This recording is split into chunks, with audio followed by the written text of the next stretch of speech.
On va essayer de faire une petite synchro. Alors vous voyez, j'ai pendu tant bien que mal ma nourrice.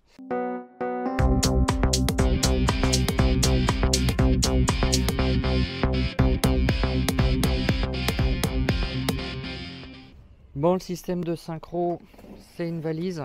C'était assez facilement sur Amazon, hein, rien d'extraordinaire. On a les différents éléments.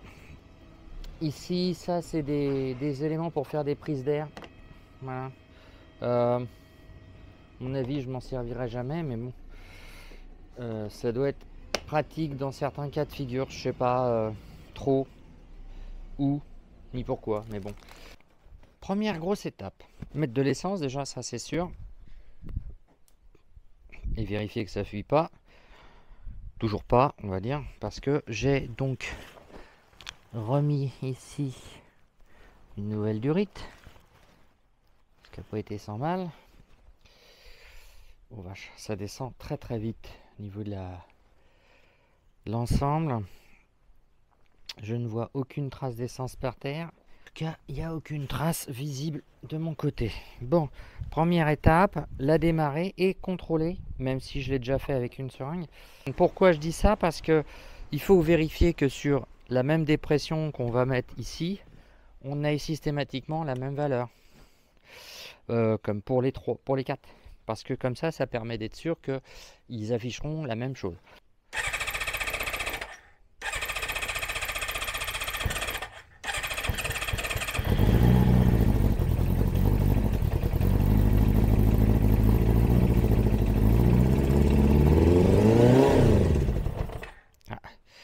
Le fait qu'il n'y ait pas les bouchons de dépression, ça perturbe un peu. Hein.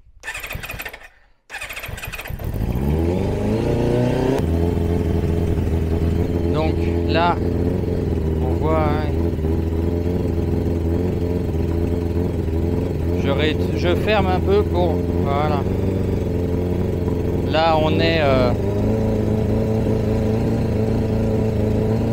on en a une, c'est pas trop mal. 2. Ah, on a à peu près la même chose, c'est bien. Je suis pas sûr que vous m'entendiez, mais... Ouais, ça s'accélère fort, là. Voilà, là c'est pareil. Donc je vais considérer que c'est bon et je vais les connecter maintenant. Alors c'est mieux quand tout est connecté parce que forcément ça pose moins de problèmes. Donc là on va stabiliser à 3000.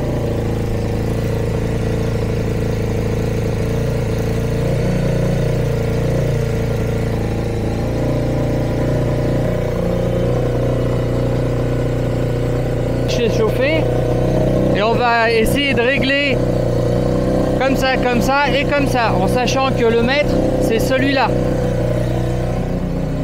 On commence par les 2 externes qu'il y a là.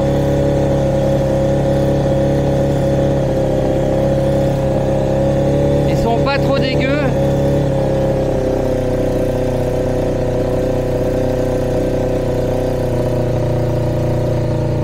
Je sais pas. C'est assez sensible, hein. C'est pas trop mal. Maintenant, on va faire celui-là.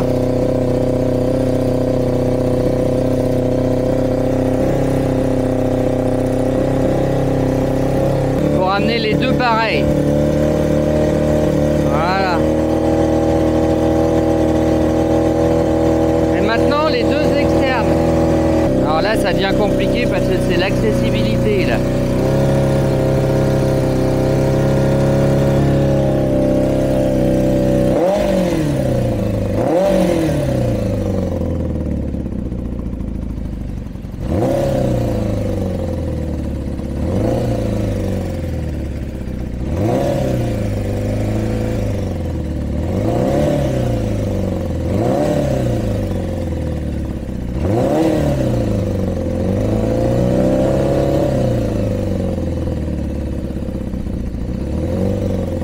Pas simple, hein, il faut régler la bonne vitesse. En tout cas, c'est mieux, de mieux en mieux.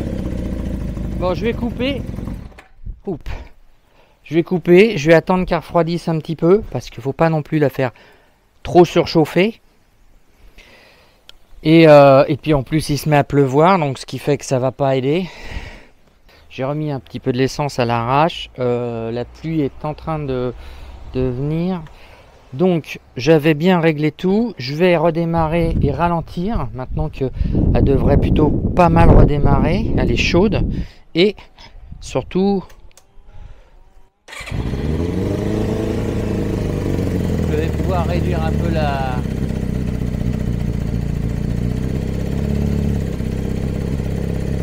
Voilà, faut la mettre à peu près à 2000 tours pour pouvoir régler correctement les aiguilles. Bien, on voit bien qu'il y a un petit décalage là. De pas grand chose, mais il y a un décalage quand même. Alors on reprend les deux là. Je vais les ramener correctement. Parce que...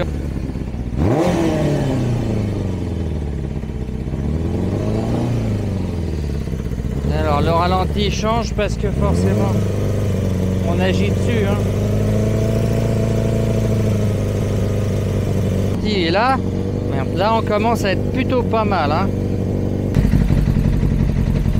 Bon bah c'est pas mal. Là on voit bien la synchro. On n'est pas trop mal, un peu bas. J'entends.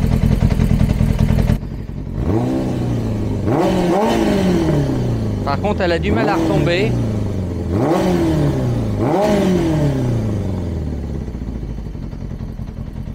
Je pense que c'est parce qu'elle doit être pas bien réglée au niveau richesse encore. Peut-être un peu pauvre. Eh ben c'est bien ça. Regardez-moi, écoutez ça. C'est pas trop dégueu, hein.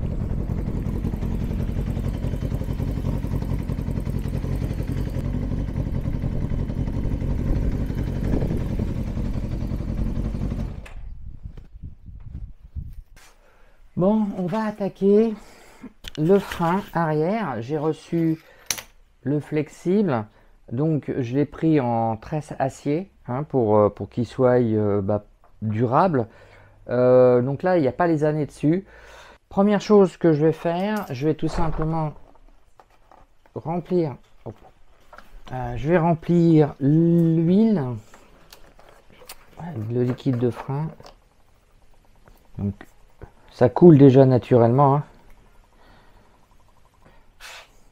Donc là on voit l'huile elle a commencé, voilà, là elle est montée, elle a débordé, nickel. C'est-à-dire que la première partie du circuit hop, est déjà remplie.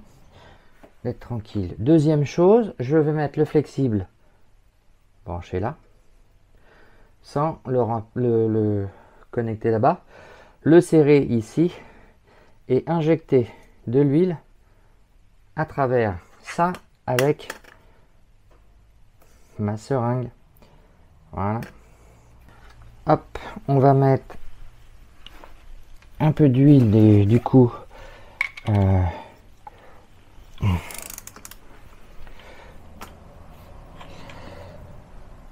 Voilà. Donc l'idée c'est que effectivement ça soit retenu. Donc ça, logiquement, la butée, elle est là pour éviter que ça tourne quand on serre.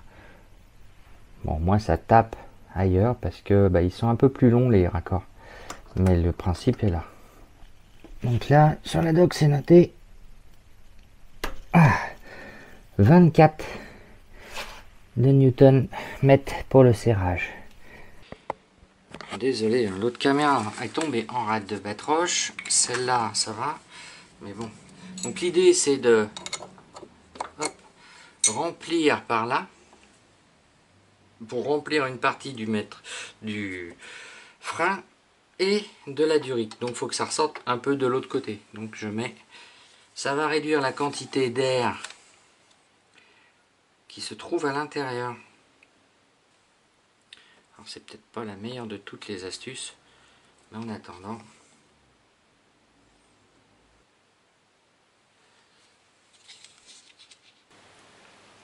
Hop, oula, c'est bon. ça a débordé. J'en ai mis vraiment beaucoup.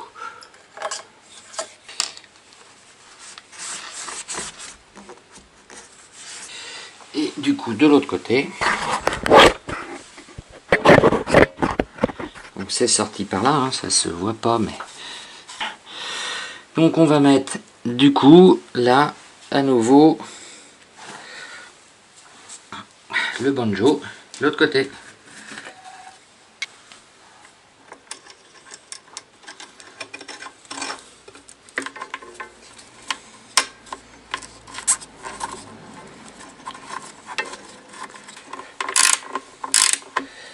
Sinon c'est embêtant. Voilà. On a 24. Donc maintenant, les freins n'étaient pas serrés. Là, il est éloigné. C'est pas mal.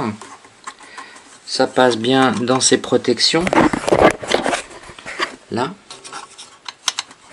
Ici, il a du débattement possible. Hein. C'est souple. Là, il n'est pas serré contre ça. Et il est bien serré là. Donc là, maintenant, le test de freinage. On avance.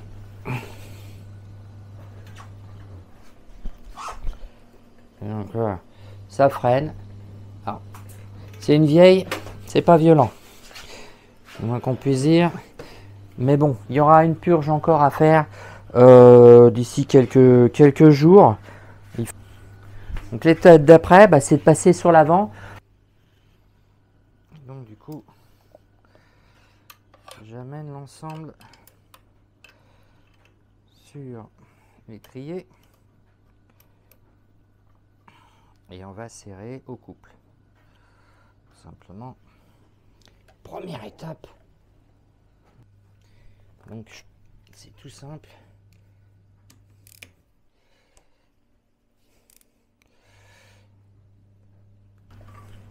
L'objectif, c'est d'avoir de l'huile qui remonte là. Hein, donc, je branche ma seringue en évitant de m'en foutre partout. Hop, j'ouvre et je remplis.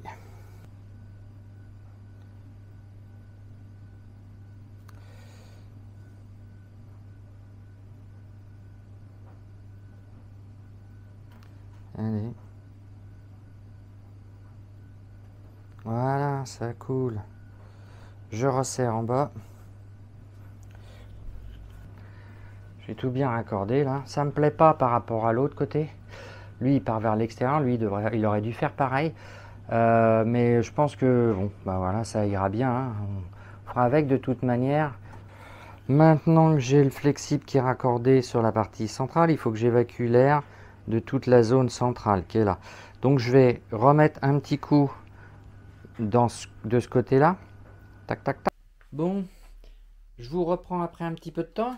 Ça m'a permis, vu que j'ai mis le liquide à partir d'en bas, de refaire remonter toutes les petites bulles d'air qu'aurait pu avoir à transiter entre les étriers et le haut des durites. Du coup, moi de mon côté, j'ai donc ça à remplir. Là, j'ai pas serré encore, puisque l'objectif étant de mettre de l'huile, du liquide, je vais y arriver, enfin bon, vous avez compris, le remplir et commencer à pomper déjà pour que ça ressorte par là. Ensuite, bah, je vais serrer et puis bah, on va purger de manière tout à fait standard l'ensemble. L'objectif, hein, c'est de remonter les petites bulles d'air qu'il y a là.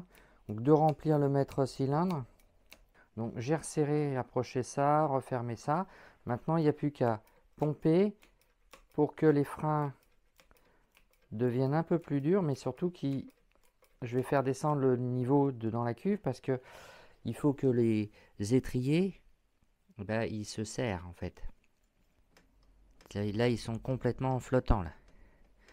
On voit bien. Et donc, tant que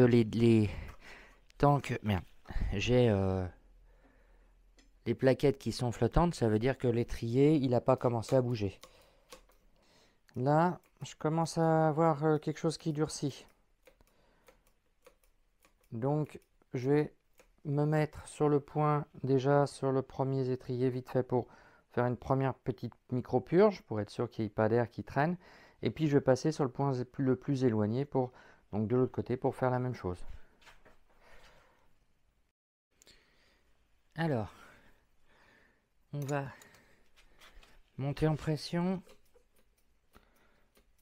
Oui, là ça devient dur au niveau de la bécane.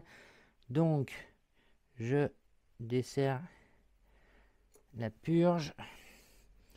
J'appuie sur la poignée. Il n'y a plus d'air qui sort. Et je resserre. Et je relâche la poignée. C'est fini. Donc, on va faire le petit test de base.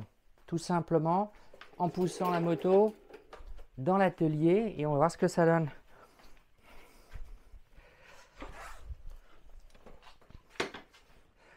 Voilà, alors là, la poignée est un peu basse pour moi, mais déjà, je touche la poignée, ça freine, on l'entend. Hop, je reviens. Ouais, je sens que ça freine. Ah,